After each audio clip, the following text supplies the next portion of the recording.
Salut tout le monde, comment ça va? J'espère que vous allez bien, j'espère que tout se passe bien pour vous, que tout va comme vous voulez. Aujourd'hui, je vous retrouve pour une nouvelle vidéo, une vidéo cuisine. Donc, je vais recevoir du monde à la maison et je vais donc préparer un repas pour 4. Il y aura entrée, plat et dessert. Encore une fois, c'est des choses qui sont très faciles à faire, très rapides. C'est vraiment pas des choses qui vous prennent du temps et ça fait des repas très complets. Je vous montrerai également, comme d'habitude, la décoration de table, etc. J'espère vraiment que cette petite vidéo va vous donner quelques idées. J'espère qu'elle va vous plaire. J'espère que vous pourrez reproduire les recettes. Merci à toutes celles et à tous ceux qui m'envoient des photos de leur réalisation. Ça me fait énormément plaisir. N'hésitez pas à m'envoyer des photos, que ce soit sur Insta privé ou que ce soit par mail. Ça me fait toujours aussi plaisir. Je suis vraiment navrée. Je suis très en retard sur mes réponses sur Instagram. Un peu aussi sur YouTube. Je suis vraiment en retard ces derniers temps. Comme vous l'avez vu, on a eu pas mal de travaux, pas mal de petites choses et du coup, j'ai pris beaucoup de retard. Sans parler des vacances scolaires, ça aussi, ça m'a fait prendre pas mal de retard. Et pour toutes les personnes qui me demandent pour les préparatifs Ramadan, ça arrive très bientôt les filles. Il y aura de tout comme d'habitude, comme les années précédentes. Des retours de cours spécial Ramadan, des préparations de repas. Je vais vous montrer ce que j'achète exprès pour cette période-là. Il va y avoir de la déco pour le Ramadan. Il va y avoir vraiment pas mal de choses et j'ai hâte de vous montrer tout ça. Sur ce, je vous laisse avec la suite de la vidéo et on commence les recettes. Je commence ma préparation par les desserts étant donné qu'il faut que ça reste longtemps au réfrigérateur. Donc là, c'est un tiramisu framboise qui sera revisité et surtout, je ne vais pas utiliser de jaune d'œuf. Pour ça, j'ai besoin de mascarpone et j'ai également décidé de doubler les quantités. Donc j'ai besoin de 500 g de mascarpone, 4 blancs d'œufs. Je remplacerai les framboises par les myrtilles et par les groseilles. J'ai besoin d'une pincée de sel, un sachet de sucre vanillé, du sirop d'agave et je vais utiliser également les biscuits Oreo pour remplacer les biscuits au spéculoos. Et c'est parti du coup par la recette qui est extrêmement simple. Première chose que je vais mettre dans mon bol, c'est les biscuits que je vais venir tout simplement hacher. Donc moi je fais la recette avec le Thermomix, mais si vous n'avez pas de Thermomix, vous pouvez très bien la faire sans. Wawil m'a fait un dessin entre temps. Et voici ce que ça donne une fois que c'est haché. On a quand même des petits morceaux pour que ça reste croustillant. Et ensuite, je vais venir laver le bol pour continuer la recette. Je sépare les jaunes des blancs et donc j'ai décidé de ne pas utiliser de jaune d'œuf pour que la recette soit un peu plus légère. Finalement, en goûtant avec un peu de recul, je préfère quand même avec le jaune d'œuf, c'est bien mieux. Et donc, je vais utiliser 500 g de mascarpone étant donné que je voulais en préparer aussi pour mes parents. C'est pour ça que j'ai doublé les quantités. J'ai besoin de sirop d'agave, donc là on a besoin de 50 g pour ma part, je vais mettre 100 g. Le sucre vanillé, j'ai mis 2 sachets. Et ensuite on va venir mélanger le tout. À cet instant, il aurait fallu mettre les jaunes d'œuf, donc pour ma part je ne vais pas les mettre. Et je remélange le tout, j'enlève mon mélange que je mets de côté et je vais laver le bol. Et par la suite, je vais tout simplement venir monter les blancs en neige. Donc comme vous voyez avec moi, il n'y a vraiment pas besoin forcément de Thermomix. Donc je mets le fouet et je viens mettre les blancs. Et je vais laisser le tout monter en neige. La pincée de sel à ne pas oublier. Pour le blanc en neige, je vais fermer, mettre 4 minutes, vitesse 4. Et je laisse les 4 minutes s'écouler tranquillement. En attendant, je nettoie mon plan de travail. Et voici ce que ça donne une fois que le blanc est monté en neige. Je mets mon mélange dans un grand récipient et j'incorpore le blanc en neige tout doucement, petit à petit. Et je mélange bien le tout. Délicatement, bien sûr, pour pas que le blanc, j'allais dire, s'effondre. Je reprends du coup tous les ingrédients. On a les Oreos, les fruits et le mélange. Et c'est parti. Et c'est parti pour la mise en place. Donc je vais faire les 4 petites verrines étant donné qu'on va être 4 adultes ce jour-là. Petite précision pendant que je suis en train de faire du coup cette petite mise en place. Pour les jaunes d'œuf, j'ai toujours entendu que les tiramisu étaient beaucoup plus légers sans jaunes d'œuf, etc. Finalement, vraiment, en ayant goûté, je trouve que c'est un petit peu fade et justement beaucoup trop léger. Donc vraiment, avec le jaune d'œuf, je trouve que c'est beaucoup mieux si jamais vous vous posiez la question comme moi. Et c'est parti, du coup, je vais faire les 4 verrines et ensuite, je vais passer faire un autre récipient pour mes parents que je vais leur ramener le lendemain. pour que le tiramisu il soit bon, il faut qu'il reste un minimum de 8 heures au réfrigérateur, voire 24 heures, c'est encore mieux.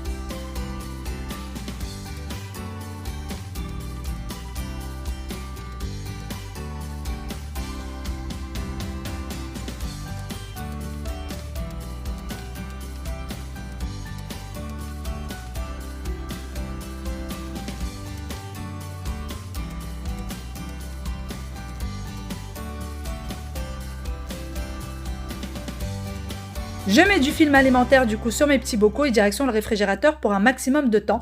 Et ensuite, je passe à ma deuxième recette. Et là, j'ai des amandes effilées. Il faudrait des noisettes normalement concassées, mais je n'en ai pas. Donc, je dépanne avec les amandes effilées que je mets à griller pendant 15 minutes à 170 degrés.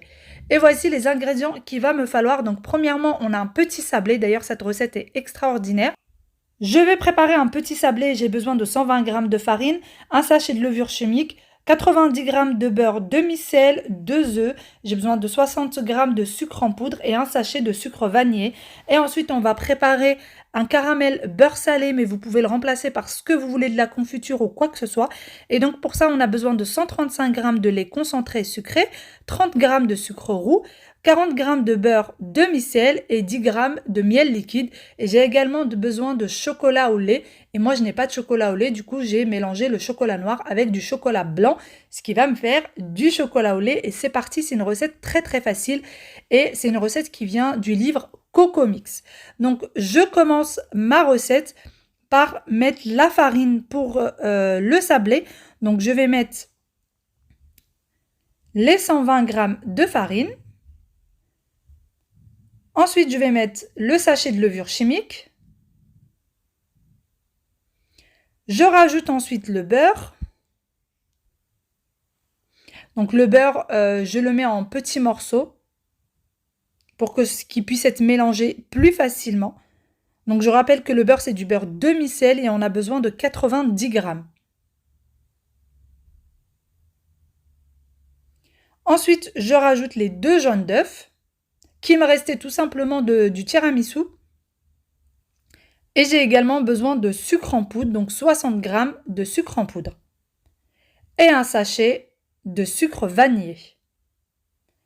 Et ensuite, je vais tout simplement laisser mélanger le tout. Donc si vous n'avez pas de Thermomix, vous venez tout simplement mélanger les ingrédients entre eux. Donc il ne faut pas pétrir, il faut tout simplement mélanger puisque le sablé n'a pas besoin de pétrissage. Et voici ce que ça donne. Une fois que le tout s'est mélangé, je mets tout ça dans un récipient et ensuite je vais prendre un moule à muffins. Donc vous prenez le moule que vous avez et je vais venir faire des petites boules de 15 g à peu près et je vais les mettre tout simplement dans mon récipient à muffins. Il faut savoir que moi, les quantités que j'ai réussi à avoir avec la préparation, c'est ce moule et demi que j'ai réussi à faire au total de biscuits, pardon. Donc c'est une recette que vous pouvez faire, que les enfants mangent au goûter, c'est comme vous voulez. Donc je vais laisser ceci comme ça. J'ai retiré mes amandes effilées qui avaient fini de griller depuis un petit moment. Et je vais mettre du coup la pâte sablée au four pendant 13 minutes à 180 degrés. Pendant ce temps-là, je vais venir préparer mon mélange de caramel beurre salé. Pour ça, je vais mettre le lait concentré sucré, pardon, et le beurre. Donc encore une fois, on a besoin de 135 g de lait concentré sucré, 30 g de beurre demi-sel. J'ai également besoin de 30 g de sucre roux et 10 g de miel liquide. Et ensuite, je vais venir mélanger le tout. Une fois que le tout sera mélangé, voici ce que ça donne. Et l'étape ne s'arrête pas là puisqu'il va falloir faire cuire le tout. Donc ça va cuire pendant 40 minutes, 100 degrés, vitesse 2. Donc vous pouvez le mettre dans une casserole facilement. Une fois que mes sablés sont cuits, mais que mon caramel est toujours en train, lui, de cuire, eh bien, j'ai pris tout simplement un bouchon, vous savez, de médicaments, de sirop, et je suis venue mettre délicatement ça dans mes sablés pour faire comme un petit puits à l'intérieur. Une fois que le caramel a fini de cuire, aussitôt que ça a cuit, je vais venir le prendre et le mettre à l'intérieur du puits que j'ai formé avec le bouchon de sirop à l'intérieur. Et ensuite, je prends, une fois que j'ai lavé le bol, je prends le chocolat, je le mets dans mon Thermomix et je vais venir le faire mixer, le hacher, pardon. Et ensuite, je vais tout simplement faire fondre le beurre. Encore une fois, c'est une recette qui est très très simple. Vous pouvez remplacer le caramel beurre salé ou vous pouvez l'acheter comme c'est. Ou vous pouvez le faire juste avec votre casserole, c'est très facile à faire. Ou alors vous pouvez le remplacer par de la confiture. Vous pouvez le remplacer par exemple du chocolat blanc. Vous pouvez le remplacer vraiment par ce que vous voulez. Et par la suite, je vais venir prendre mon chocolat et je vais le mettre par-dessus. Et je vais mettre le tout au réfrigérateur. Vous allez voir à la fin de cette vidéo ce que ça donne. C'est juste magnifique. Une fois que vous allez le mettre au réfrigérateur, ça va durcir et ça va former tout simplement un seul et même gâteau. Je viens décorer ensuite du coup avec les amandes effilées. Vous pouvez décorer encore une fois avec ce que vous souhaitez. Et ensuite, je passe à la recette suivante et là, je vais faire une marinade au charmola. Donc, j'ai besoin d'un bouquet de persil et un bouquet de coriandre que je vais venir hacher en petits morceaux. Et ensuite, ce que je vais mettre dans un récipient, dans un saladier. Je rajoute ensuite les épices, on a besoin d'une petite cuillère de paprika, une de cumin et de poivre, le sel selon les goûts et le jus d'un citron entier. Et je vais également rajouter un tout petit peu d'eau, un demi-verre d'eau. J'ai également besoin d'ail, donc j'ai besoin de 3 gousses d'ail. Et donc j'ai rajouté de l'eau et je viens mélanger le tout et je vais mariner mon poulet. Alors le mieux c'est que le poulet soit mariné la veille. Pour ma part, j'ai pas pu le faire, donc je le marine le jour même. D'ailleurs, le boucher me l'a coupé, il était dans un état, ce pauvre poulet. Par souci de temps, j'ai décidé de faire cuire le poulet dans le Thermomix et ça m'évite comme ça aussi de devoir le surveiller. Donc je mets tout à l'intérieur. Je vais rajouter bien sûr la marinade par-dessus. Je rajoute un bon filet d'huile d'olive et un grand verre d'eau et je laisse cuire pendant 30 minutes varoma. Cuillère, bien sûr, je tourne les couteaux et je laisse cuire tranquillement. Pendant ce temps-là, je vais m'occuper des pommes de terre. J'ai besoin de petites pommes de terre, vous savez, qui se cuivent au four. Alors celles-ci, j'ai eu beaucoup de mal à les faire cuire. Normalement, vous avez besoin à 180 degrés pendant à peu près 30 minutes. Pour ma part, j'ai dû les faire cuire quasiment 2 heures pour qu'elles soient bien cuites. J'ai mis du sel, de l'huile d'olive. J'ai besoin de romarin. Et j'ai également rajouté un bouquet garni. Je vais mettre du papier cuisson et ensuite du papier alu et direction le four. Et comme je vous disais, ces pommes de terre-là ont pris énormément de temps à cuire. J'ai mis 2 heures, donc ça m'a fait perdre quand même pas mal de temps. Et heureusement que je les ai fait cuire eh bien, bientôt, tout simplement. Donc c'est parti pour la cuisson. Entre-temps, le poulet avait fini de cuire, donc je vais le retirer du Thermomix. Et je vais venir mettre la marinade par-dessus le poulet et direction le four pour que ça grille un petit peu. Il faut que le poulet soit un peu grillé et qu'il ait une jolie couleur. Ensuite, je passe aux carottes. J'ai pris quelques carottes que je vais venir éplucher. Et ensuite, que je vais mettre en fines rondelles et que je vais mettre dans le panier du Thermomix et direction le Thermomix. Donc, je vais faire cuire au Thermomix. C'est à peu près une trentaine de minutes pareil si vous voulez qu'elles soient encore un petit peu croustillantes pour ce qui est des carottes. Sinon, il faudrait les mettre un peu plus de temps si vous voulez que ce soit bien fondant. Donc, dans le fond du Thermomix, j'ai mis de l'eau, 500 g à peu près. Ensuite, je mets mon panier et je vais venir faire cuire pendant 30 minutes varoma. Et je mets sur 1 en tournant les couteaux et je laisse cuire. Une fois que les carottes sont cuites, je vais venir préparer du coup une marinade. On a besoin du jus d'un citron, d'un bouquet de persil ciselé, de 3 gousses d'ail. Ça, tout dépend si vous aimez l'ail ou pas, vous pouvez en mettre un petit peu moins. J'ai besoin d'huile d'olive, du poivre, paprika, cumin et le sel selon les goûts. Et ensuite, je vais tout simplement mélanger mes carottes à l'intérieur et laisser reposer. Pareil, les carottes, vous pouvez les préparer la veille. Plus ça reste dans la marinade et mieux c'est, plus ça s'incorpore bien de la marinade et c'est meilleur. Bien sûr, les carottes, j'aurais pu les faire cuire dans ma casserole, ça aurait été aussi simple. C'est vraiment juste par un gain de temps et puisque j'ai le Thermomix, j'en profite pour faire un maximum de choses à l'intérieur. Je mélange bien le tout et je laisse poser jusqu'au dîner. Ensuite, je vais venir faire une petite salade. C'est une salade marocaine toute simple. On a besoin d'oignons. Alors, le mieux, ça serait un oignon rouge, mais je n'en ai pas. Donc, j'ai utilisé vraiment les tout petits carreaux de ma mandoline. Il faut que les tomates soient vraiment très, très, très petites. Les oignons, pareil. J'ai coupé le tout. Je vais bien mélanger en rajoutant de l'huile d'olive, du sel et du poivre. Et vous pouvez également rajouter un petit peu de persil ciselé. Si vous le souhaitez, pour ma part, je n'en ai pas rajouté. Vous mélangez le tout et vous mettez le tout au réfrigérateur. Il faut que ce soit bien frais avant de servir. Et c'est une petite entrée extrêmement simple. On ne peut pas faire plus facile et qui est très très bonne. C'est quelque chose qui est fait souvent au Maroc, quasiment quotidiennement. Ensuite, j'ai besoin d'une autre marinade et là, j'ai besoin d'herbes de Provence, de sel, de poivre, de gousse d'ail et d'huile d'olive. Et je vais bien mélanger le tout. Encore une fois, c'est quelque chose de très simple. Vraiment, j'ai essayé de faire un repas très très simple. Et la plupart du temps, vous me demandez des choses faciles à faire et rapides. Eh bien, là, pour le coup, c'est vraiment le cas. J'ai pris des tomates cerises que j'ai mélangées. Alors ça, c'était vraiment quelque chose de dernière minute. J'avais des tomates cerises qui étaient là depuis quelques jours et je me suis dit, allez, pourquoi pas. Et ensuite, j'ai pris des haricots verts. Alors moi, j'avais que des haricots verts surgelés que j'ai pareil mélangé dans cette marinade. Et direction le four pendant 30 minutes à 180 degrés. Et c'était excellent. Vraiment, c'était très très bon. Et ça accompagne très bien le repas. Donc on a une entrée froide qui va être les carottes et la salade de tomates oignons. Et ensuite, on a les haricots verts, les tomates, les pommes de terre qui vont accompagner le poulet.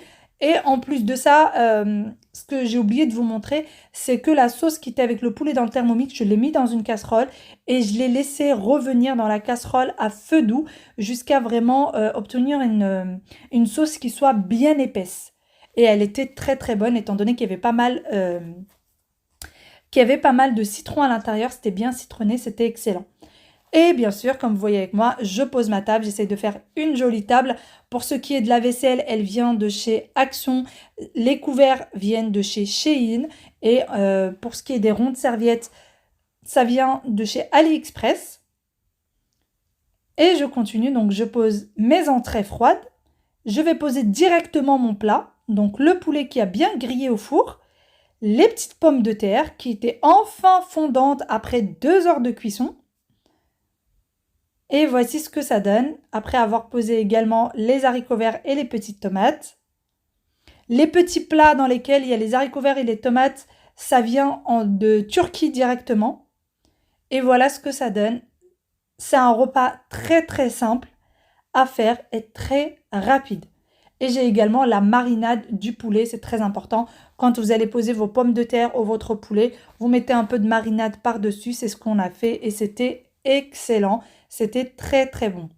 Dites-moi ce que vous en pensez. J'ai aussi décoré la salade de tomates avec des petites olives noires. Je me suis dit que ça allait donner un petit effet, que ça pouvait être pas mal.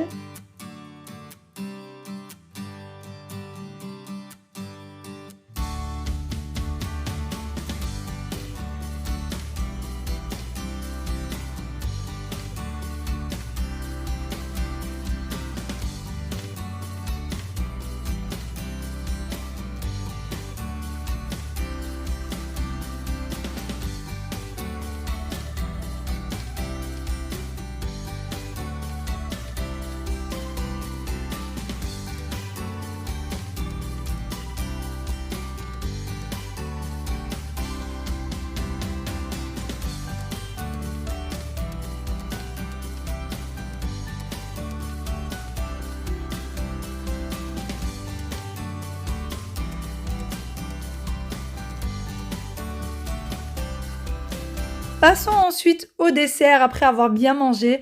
On va retirer du coup les films alimentaires. Le tiramisu qui a été fait de bon matin a eu le temps de largement se poser. Voici ce que ça donne. Ça change un peu du tiramisu spéculoos. Et voici pour les gâteaux. Voilà l'effet final. Il me semble que la recette vient du chef Michalak. Alors vraiment, la seule chose qui peut être un petit peu compliquée pour certaines personnes, c'est le caramel beurre salé que vous pouvez acheter déjà tout fait ou alors vraiment avec une casserole. Je vous dis, c'est très facile à faire. Vous le laissez cuire à feu doux pendant une petite heure à peu près. Et voilà ce que ça donne. Je vais vous couper un petit gâteau pour que vous voyez ce que ça donne à l'intérieur. Vous voyez les 3 étapes, vous voyez le caramel, le chocolat et le sablé. Et c'est excellent, ce petit gâteau, il faut le sortir quelques heures avant de le déguster. C'est excellent, il faut le sortir du réfrigérateur un petit peu avant de le déguster. Et voici l'effet final. En tout cas, j'espère vraiment que cette vidéo vous aura donné des idées. J'espère qu'elle vous a plu. C'est des recettes, des choses qu'on peut faire juste en famille, que vous pouvez faire juste pour votre petite famille. Moi, j'essaie toujours de trouver des recettes, des petites choses à faire faciles, mais qui peuvent être quand même sympas et pas forcément des choses qu'on mange tous les jours. Donc, les tiramisu d'ailleurs, je vous conseille de les faire maison, c'est bien meilleur. Bye bye!